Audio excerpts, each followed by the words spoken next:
کیا آپ نے کبھی سوچا ہے کہ پاکستان کے گمنام ویرانوں میں رات کے وقت کیا ہوتا ہے؟ آج کی یہ کہانی کوئی پرانی داستان نہیں بلکہ زویار نام کے ایک ایسے نوجوان کی یہ کہانی ہے جس نے اپنی کھلی آنکھوں سے موت کا ننگا ناچ دیکھا۔ اگوریوں کا وہ ٹولہ، وہ کالا جادو اور وہ خوفناک رات۔ اگر آپ کا دل کمزور ہے تو یہ ویڈیو بھی چھوڑ دیں، کیونکہ کہا جاتا ہے جب ہم ان مخلوقات کا ذکر کرتے ہیں تو یہ بہت چاو سے ہماری باتیں سننے لگتی ہیں۔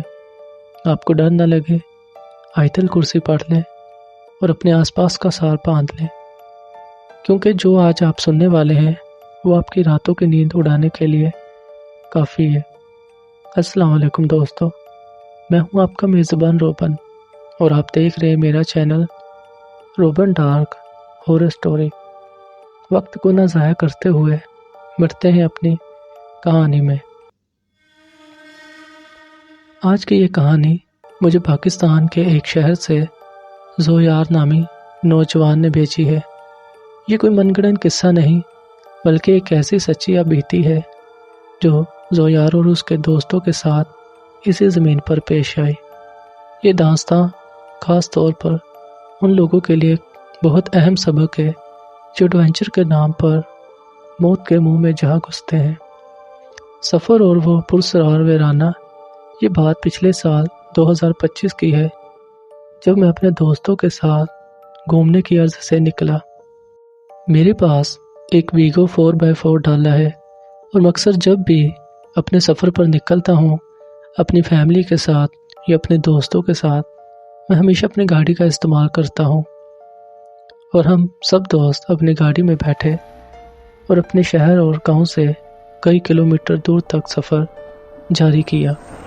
ہم سفر کرتے جا رہے تھے کہ ہمیں کوئی ایسا علاقہ، کوئی ویرانہ نظر نہیں آ رہا تھا جہاں ہم کیمپنگ کر سکے۔ ہمیں کئی گھنٹوں وقت ہو چکا تھا۔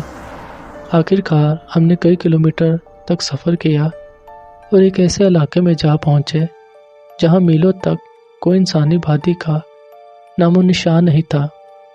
وہاں ایک بہت بڑا ویرانہ تھا جہاں پرانی ٹوٹی پھوٹی عمارتیں، ایسا لگ رہا تھا جیسے کئی صدیوں سے یہاں پر انسان نے قدم نہ رکھا ہو۔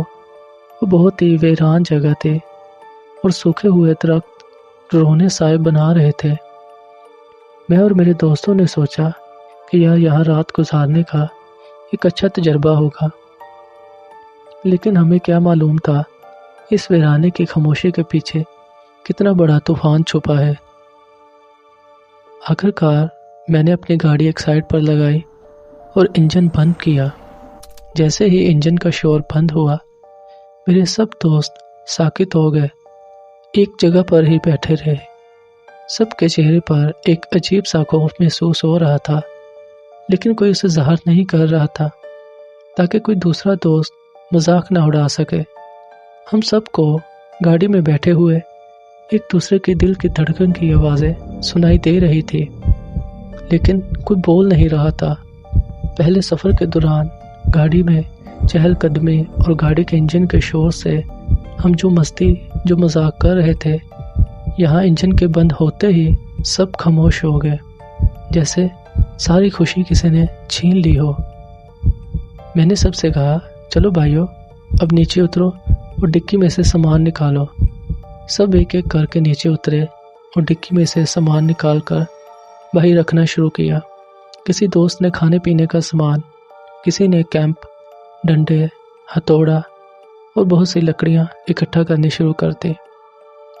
ہم کچھ دوست کیمپ کھڑا کر رہے تھے اور اس کی رسیاں ٹائٹ، اور کچھ دوست آگ جلانے میں مصروف تھے۔ ہم نے اپنا کیمپ کھڑا کیا اور آگ جل چکی تھی۔ ہم سب جا کر آگ کے قریب بیٹھ کر گول چکر بنا لیا اور اس ویرانے میں آگ کی لپٹیں اور آگ کی تیز روشنی کی وجہ سے ایک روشنی کا گول دائرہ بن چکا تھا، جس کی وجہ سے ہمیں بہت سکون ہو رہا تھا اور نارمل سی سردی تھی۔ ہمیں وہاں پر بہت مزہ آنے لگا۔ ہم سب نے ہنسی مذاق دوبارہ پھر شروع کیا اور ایک دوسرے کے ساتھ باتیں کرنے لگے۔ باربیکیو کیا، بیئر پی اور بہت سی چہل قدمی۔ وہاں پر ہمیں بہت سکون اور مزہ آ رہا تھا، لیکن ہمیں کیا پتہ تھا کہ یہ سکون ہمارا چند وقت کا ہوگا۔ رات گہری ہوتی گئی، ہمیں اب کافی وقت ہو چکا تھا۔ آخرکار ہم سب کو نیند آنے لگی۔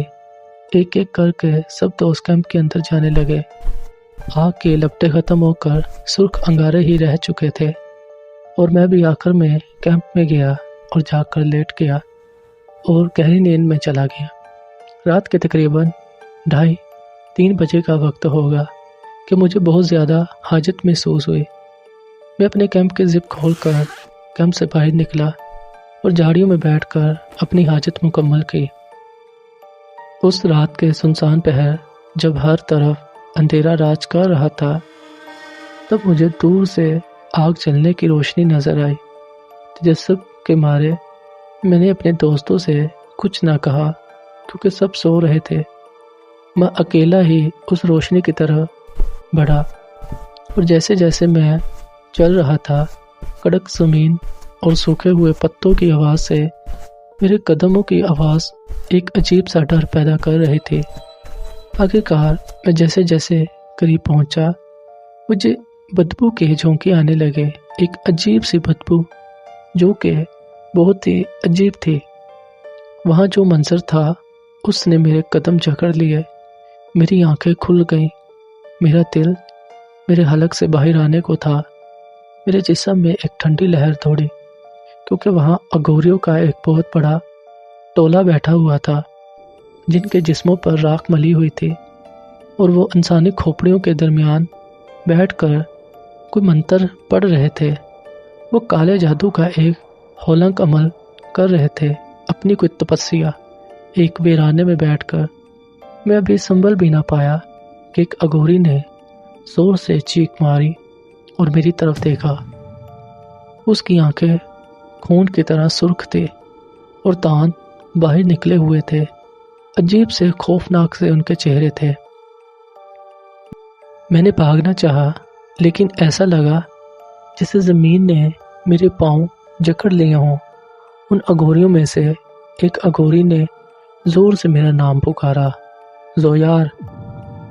میں حیران اور ساکت کھڑا رہا، اور اب میرا دل مجھے جواب دینے کو تھا، کیونکہ میرے دل کی دھڑکن بہت تیز ہو چکی تھی کہ میرا نام ان کو کیسے معلوم۔ اگوریوں نے میرے نام کا ایک کالا پتلا نکالا اور اس پر سوئیاں چبھونے لگے۔ مجھے ایسا لگنے لگا جیسا میرا جسم آگ کے لپٹ میں آ گیا ہو۔ ایسا محسوس ہو رہا تھا جیسے کوئی اندیکھا سایہ میرا گلا گھونٹ رہا ہے۔ میں تڑپا، چلایا، لیکن میری آواز اس ویرانے سے دب کر رہ گئی، اور میں نے دل میں اللہ کا ذکر کرنا شروع کیا اور اونچی اونچی آواز میں آیت الکرسی پڑھنے لگا۔ میری اونچی آواز سے آیت الکرسی پڑھنے سے ان اگوریوں نے بہت زیادہ غصہ دکھایا اور مجھے بہت تکلیف پہنچانے کی کوشش کی، لیکن اللہ کی طاقت کے آگے کوئی طاقت قائم نہیں رہتی۔ میں بہت مشکل سے اپنی جان بچا کر وہاں سے بھاگا اور گرتا پھرتا اپنے کیمپ کی طرف آ پہنچا، اور میں نے سب کو یہ بتایا۔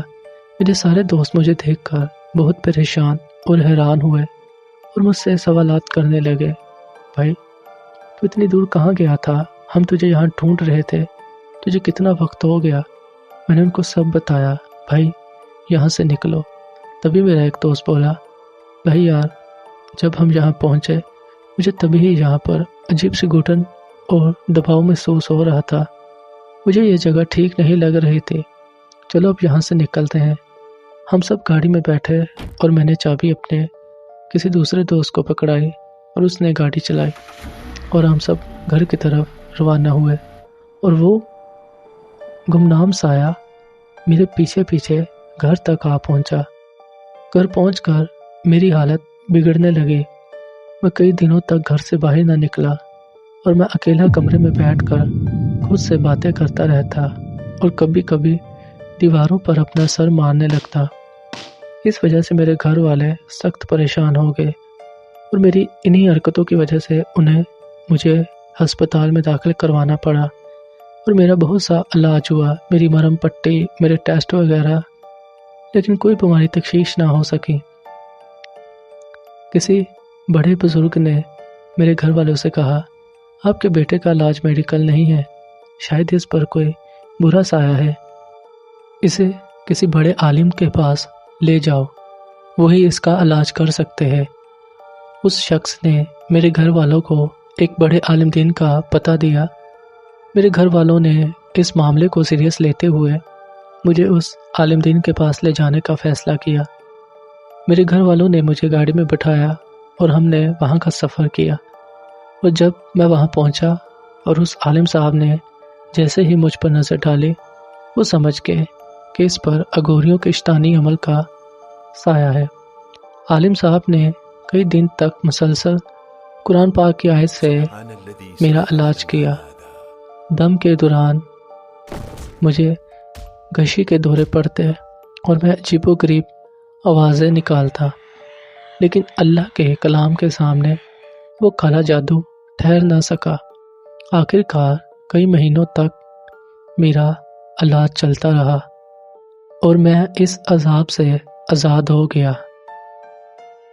دوستو، زویار نے یہ کہانی مجھے اس لیے بھیجی ہے تاکہ آپ سب جان سکیں کہ اللہ کے کلام میں وہ طاقت ہے جو بڑے سے بڑے جادوگروں کا جادو کاٹ دیتی ہے۔